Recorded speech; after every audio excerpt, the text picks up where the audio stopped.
In this video, I'm going to cover how to prepare a cover letter and a resume. The cover letter introduces you to a potential college or employer.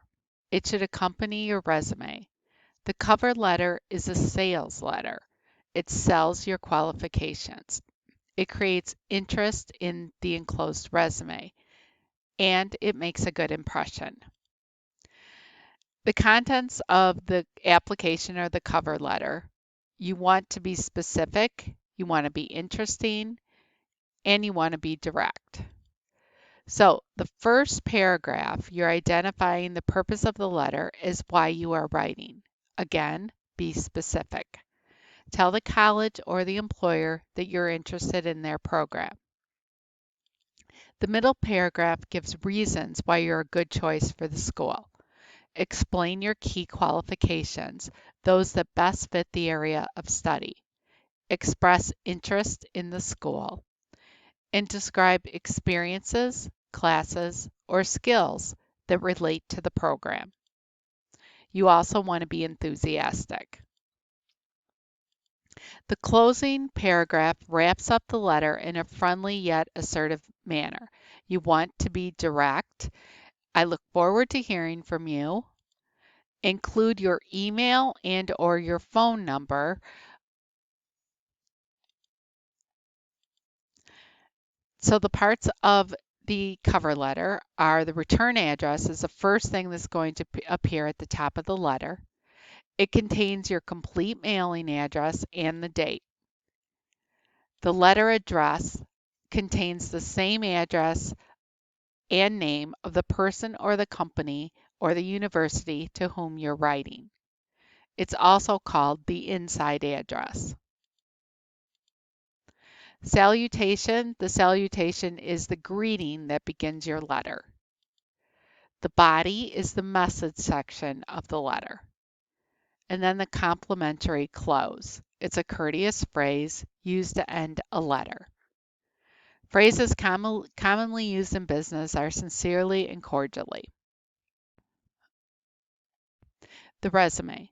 A resume describes your work experience, your education, your abilities, your interests, and other information that may be of interest to an employer or to a college or university.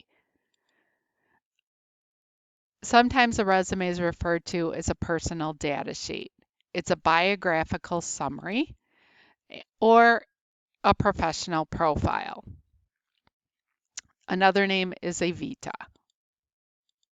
The purpose of the resume is to tell the employer or the college or the university, for our purposes in this class, who you are, what you can do, what your special interests are, and some general guidelines for a resume is you need to keep it to one page, include all information pertinent to the program for which you're applying.